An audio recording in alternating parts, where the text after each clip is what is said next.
le très honorable Premier ministre, the Right Honorable Prime Minister.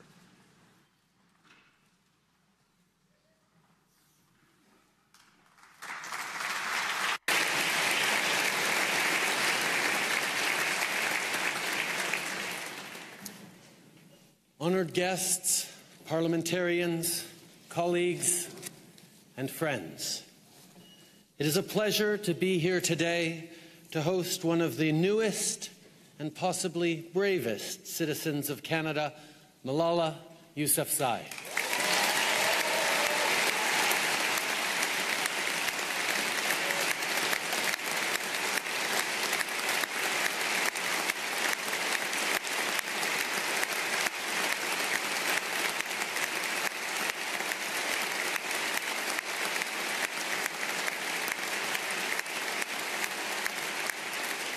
Malala, it is a privilege to welcome you to our House.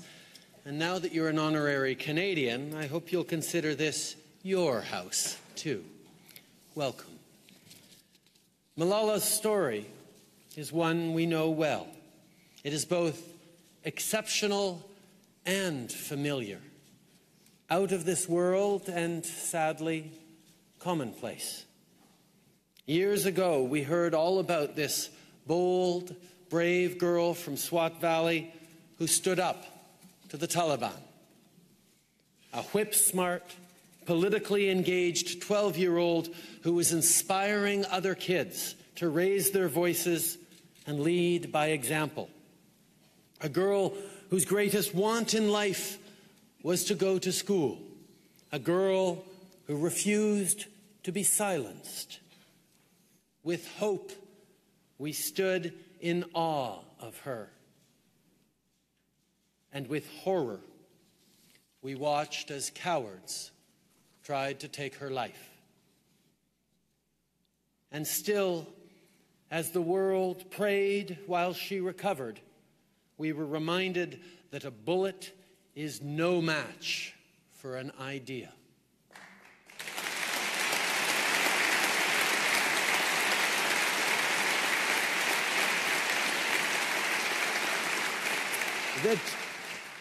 That in the face of evil, what is right and what is good will always prevail. Malala, tu as dit que tu ne souhaitais pas de mal à l'homme qui a tenté de t'assassiner. Tu as ainsi fait preuve d'une immense bonté dans laquelle les Canadiens peuvent se reconnaître. Il y a quelques mois à peine, nous avons été témoins d'un attentat terroriste qui a ciblé une mosquée de Québec. Ce geste de violence insensé a tué 6 personnes innocentes, des époux, des pères et des fils. Et pourtant, même après ce crime, les Canadiens se sont montrés unis. Nous ne nous sommes pas retournés les uns contre les autres. Nous ne nous sommes pas divisés entre voisins. Nous n'avons pas succombé à la haine ou à la peur. Par l'approche positive qu'on essaye toujours de prendre en tant que Canadiens, nous avons dit au reste du monde que nous n'allions pas répondre à la violence par la violence. Que nous allions plutôt répondre à la peur et à la haine avec de l'amour et de la compassion. Malala, tu es un exemple de bonté, autant avec tes mots qu'avec tes gestes. Et c'est quelque chose qui a résonné non seulement avec les Canadiens, mais avec le reste du monde. Yours is a story of an ordinary girl doing extraordinary things. An everyday hero, a trailblazer and a teenager, a renegade and a reader, a fearless advocate and a girl who wants nothing more than to see more kids in classrooms. And on top of that, you're impossibly humble. We Canadians are all about that. When you accepted the Nobel Peace Prize, you said, "I tell my story not because it is unique, but because it is not." And when you spoke at the UN, you said, "I raise up my voice not so that I can shout, but so that those without a voice can be heard." Ladies and gentlemen, this is the true embodiment of leadership and service. We should all wish to serve so honorably in our own lifetimes.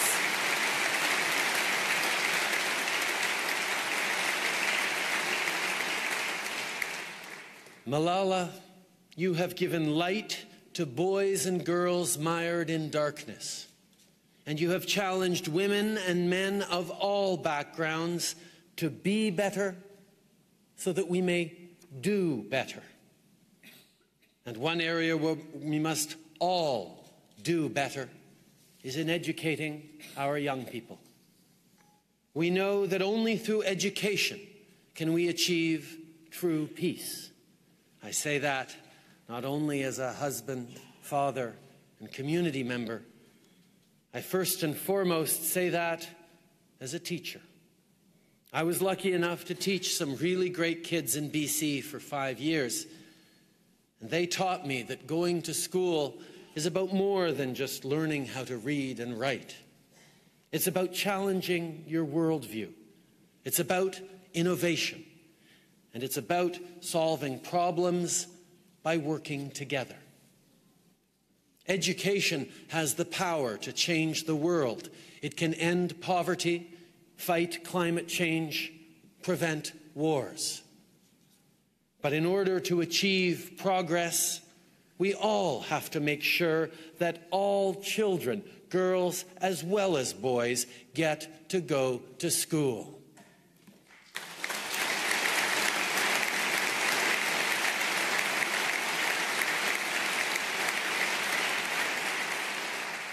I couldn't imagine a world where my sons, Xavier and Hadrian, could enjoy the gift of learning, but my daughter, Ella Grace, could not. She, like so many other little girls, loves to learn, and she'd be devastated if she had that right taken from her. Ce n'est pas un secret que les femmes et les filles ont toujours dû se battre et doivent continuer de se battre pour obtenir des choses que les hommes tiennent pour acquises. Le droit de vote, le droit de servir son pays, le droit à l'équité salariale, le droit de choisir quand commencer une famille. Malheureusement, pour compléter cette liste, ça me prendrait toute la journée. Et pourtant, la réussite de n'importe quelle société dépend de la pleine participation des femmes et des filles. Et ça commence toujours par l'éducation. Ici au Canada, nous nous assurons que nos enfants possèdent les compétences nécessaires pour avoir une vie épanouie dans un monde en constante évolution. En tant que ministre de la Jeunesse et père de jeunes enfants, l'éducation est évidemment une priorité pour moi.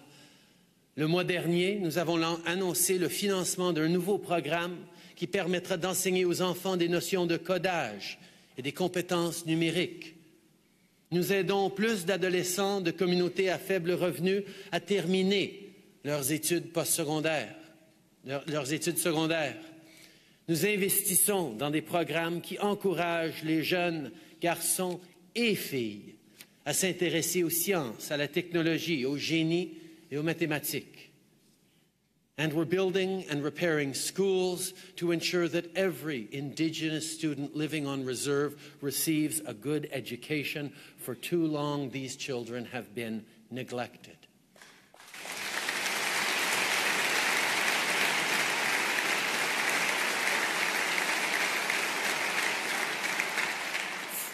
That's unacceptable, and we must do more. For the sake of girls and boys around the world, for the sake of our future, the time to act is now. My friends, we know that progress starts as an idea rooted in conviction, brought to life by the right words, and driven into action with courage.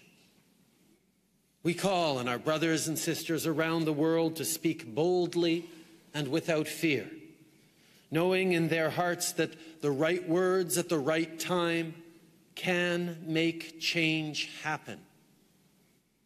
Malala, you chose hope. You chose dignity. You chose determination.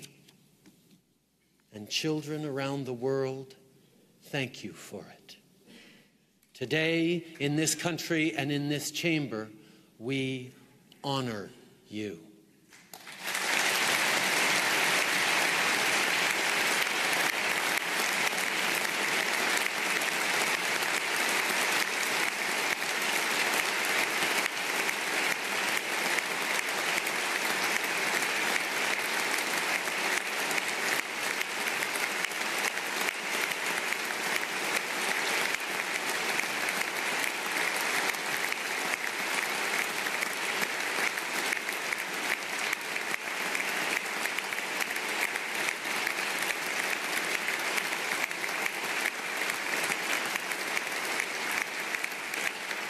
Ladies and gentlemen, dear friends, it is my great privilege to introduce to you a champion for education and a fearless new Canadian, Malala Yousafzai.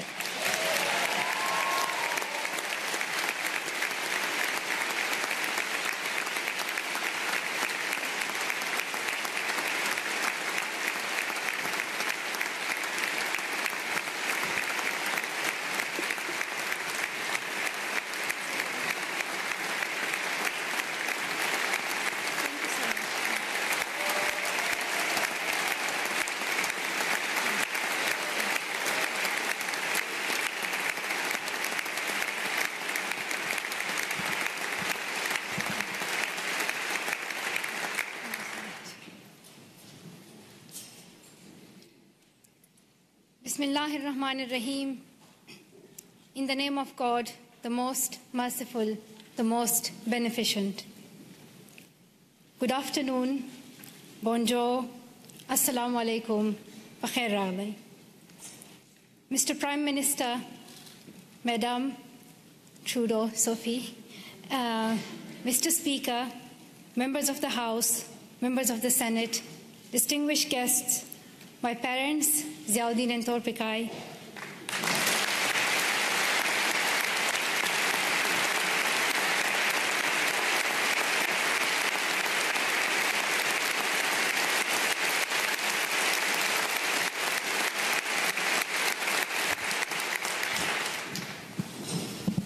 and finally, the people of Canada, thank you so much for the warm welcome to your country.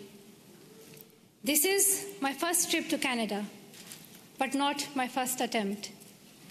On the 22nd of October 2014, my father and I landed at the Toronto airport, excited for a first visit to your wonderful country. Soon we learned that a man had attacked Parliament Hill, killing a Canadian soldier, wounding others, and threatening leaders and civil servants in the building where I stand today. Canadian security officials and professionals advised us to reschedule. With sorrow in our hearts, we headed back to England, promising to return to Canada one day. The man who attacked Parliament Hill called himself a Muslim, but he did not share my faith.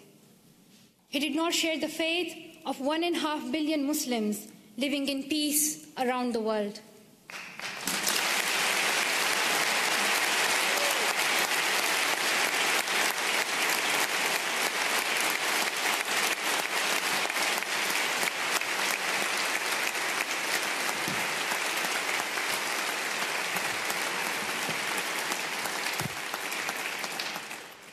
Sorry, the podium became too high, so I'm short-sighted, I couldn't read some of the words. so now I can read my speech. Back to my point that the man who attacked Parliament Hill called himself a Muslim, but he did not share my faith. He did not share the faith of 1.5 billion Muslims living in peace around the world. He did not share our Islam, a religion of learning, compassion, and mercy.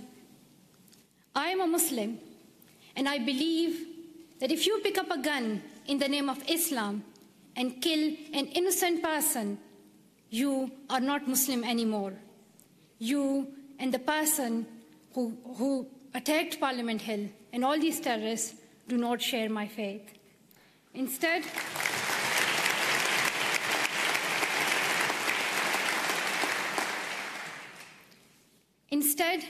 he shared the hatred of the man who attacked Quebec City Mosque in January, killing 6 people while they were at prayer. The same hatred as the man who killed civilians and police officers in London 3 weeks ago. The same hatred as the men who killed 132 school children in Pakistan Army Public School in Peshawar. The same hatred as the man who shot me and my 2 school friends. These men have tried to divide us and destroy our democracies, our freedom of religion, our right to go to school. But we and you refuse to be divided. Canadians, wherever you are born, however you worship, stand together. And nothing proves this more than your commitment to refugees. Around the world, we have heard about Canada's heroes. We heard about the members of the First United Church here in Ottawa, who sponsored newlyweds Amina and Ibrahim. A few months later, the family had their first child, a little girl named Maria. The church decided to raise more money to bring Abraham's brother and family to Canada, so Maria could grow up with her cousins. We heard about Jorge Salazar in Vancouver, who came to Canada as a child refugee, fleeing violence in Colombia. As a young adult, he's working with today's children, immigrants and refugees, helping them adopt with the new culture and country. And I'm very proud to announce that Farah Muhammad, a refugee who fled Uganda and came to Canada as a child, is Malala Fund's new CEO, a Canadian who will now lead the fight for girls' education around the world.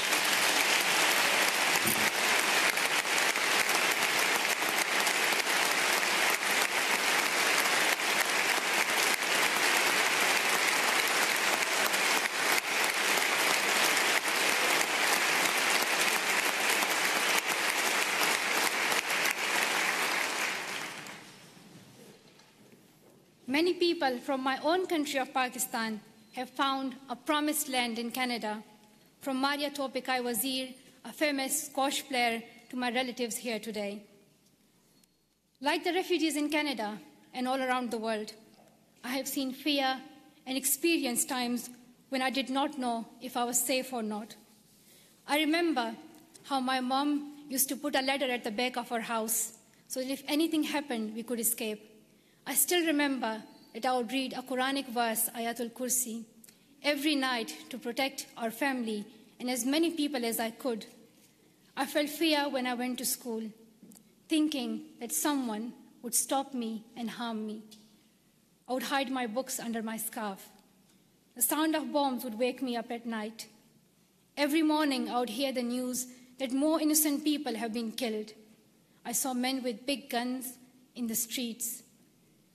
There's more peace now in my home of Swat Valley, Pakistan. But families like mine, from Palestine to Venezuela, Somalia to Myanmar, Iraq to Congo, are forced to flee their homes because of violence. So your motto and your stand, "Welcome to Canada," is more than a headline or a hashtag. It is the spirit of humanity that every single one of us would yearn for if our family was in crisis.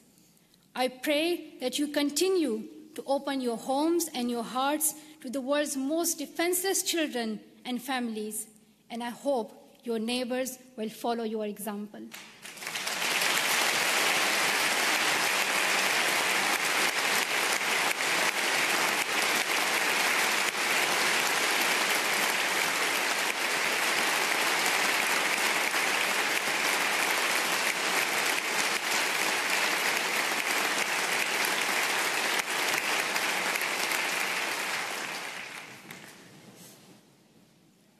I'm humbled to accept honorary citizenship of your country.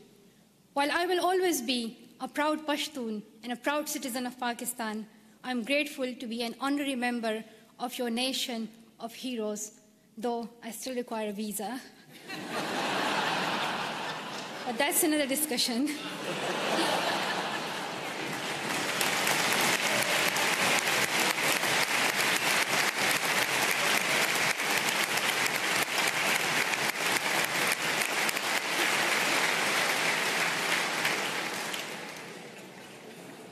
I was also very happy to meet Prime Minister Trudeau this morning.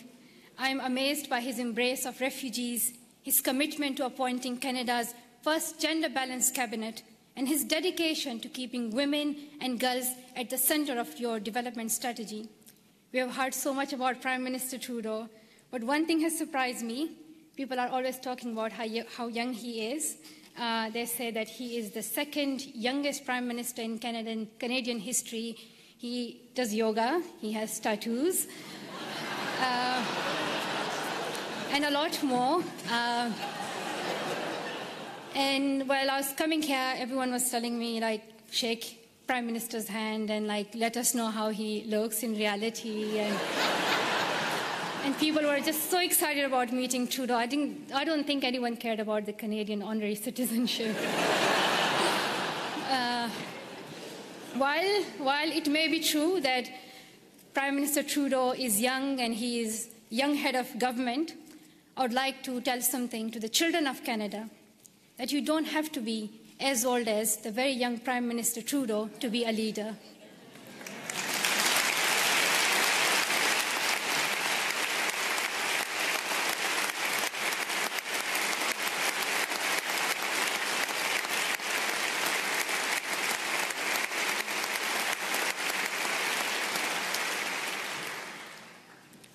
I'm like on still page 7, so there are like a lot left. So if you do the standing ovation again and again, you'll get tired.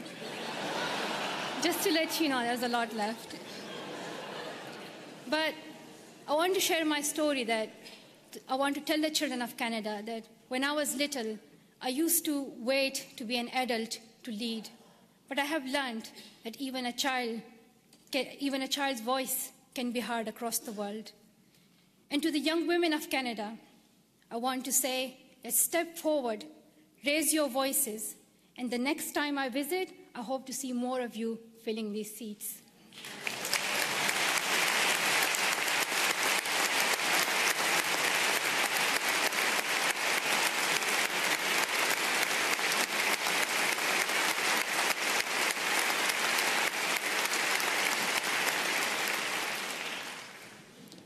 And to the men of Canada, be proud feminists and help women get equal opportunities as men. And to the leaders of Canada today in this room, though you may have different politics and policies and priorities, I know each one of you is trying to respond to some of our world's most pressing problems. I have traveled the world and met many people in many countries. I have first-hand experience and I've seen many problems that we are facing today: war, economic instability, climate change, and health crises. And I can tell you that the answer is girls. Secondary education can transform communities, countries, and our world. And here's what the statistics say. I'm saying it for those who still don't accept education as important. There are some, but I hope they will hear that if all girls went to school for 12 years, low and middle income countries could add $92 billion per year to their economies. Educated girls are less likely to marry young and contract HIV, and more likely to have healthy and educated children. the Brookings Institution called secondary education for girls as the most cost-effective and best investment against climate change. When a country gives all its children secondary education, they cut their risk of war in half. Education is vital for the security of the world because extremism grows alongside inequality. In places where people feel they have no opportunity, no voice, no hope. When women are educated, there are more jobs for everyone. When mothers can keep their children alive and send them to school, there is hope. But around the world, 130 million girls are out of school today. They may not have read the studies and they may not know the statistics, but they understand that education is the only path to a brighter future, and they are fighting to go to school. Last summer, on a trip to Kenya, I was introduced to the bravest girl I have ever met. At age 13, Rahma's family fled Somalia and came to Dadaab, the world's largest refugee camp. She had never been inside a classroom, but she worked hard to catch up, and in a few years, graduated primary school. At 18, Rahma was in secondary school when her parents decided to move back to Somalia. They promised she could continue her education. But when her family returned to Somalia, there were no schools for her to attend. Her father said her education was finished and that she would soon marry a man in his 50s, a man she did not know. Rahma remembered a friend from the refugee camp who had won a scholarship in a university in Canada. She borrowed a neighbor's internet and contacted him through Facebook. Over the internet, the university student in Canada sent her $70. At night, Rahma snuck out of her house, bought a bus ticket, and set out on an 8-day-long trip back to the refugee camp, the only place she knew she could go to school. Through the Sustainable Development Goals, our nations promised every girl she would go to school for 12 years. We promised that donor countries and developing countries would work together to make this dream a reality for the poorest girls in the world. I know that politicians cannot keep every promise they make, but this is the one you must honor. World leaders can no longer expect girls like Rahma to fight this battle alone. We can gain peace, grow economies, improve our public health and the air we breathe, or we can lose another generation of girls. I stand with girls as someone who knows what it is like to flee your home and wonder if you will ever be able to go back to school. I stand with girls as someone who knows how it feels to have the right of education taken away and your dreams threatened. I know where I stand. If you stand with me, I ask you to seize every opportunity for girls' education over the next year. Dear Canada, I'm asking you to lead once again. First, make girls' education a central theme of your G7 presidency next year. Second, use your influence to fill the global education funding gap. You raised billions of dollars and saved lives when you hosted the Global Fund's replenishment in Montreal last year. Show the same leadership for education. Host the upcoming replenishment of Global Partnership for Education. Bring world leaders together and raise new funding for girls to go to school. If Canada leads, I know the world will follow. Finally, prioritize 12 years of education and schooling for refugees. Today, only a quarter of refugee children can get secondary education. We should not ask children who flee their homes to also give up their dreams. And we must recognize that young refugees are future leaders on whom we all depend for peace. The world needs leadership. The world needs leadership based on serving humanity, not based on how many weapons you have. Canada can take that lead. Our world has many problems, but we don't need to look far for the solution. We already have one. She is living in a refugee camp in Jordan. She is walking 5 kilometers to school in Guatemala. She is sewing footballs to pay enrollment fees in India. She is every one of the girls out of school around the world today. We know what to do, but we must look inside ourselves for the will to keep our promises. Dear sisters and brothers, we have a responsibility to improve the world. When future generations read about us in their books or on their iPads or whatever the next innovation will be, I don't want them to be shocked that 130 million girls could not go to school and we did nothing. I don't want them to be shocked that we did not stand up for child refugees as millions of families fled their homes. I don't want us to be known for failing them. Let the future generations say, we were the ones who stood up. Let them say, we were the first ones. We were the first to live in a world where all girls could learn and lead without fear. Let us be the ones who bring that change we want to see. Thank you so much for listening.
Malala.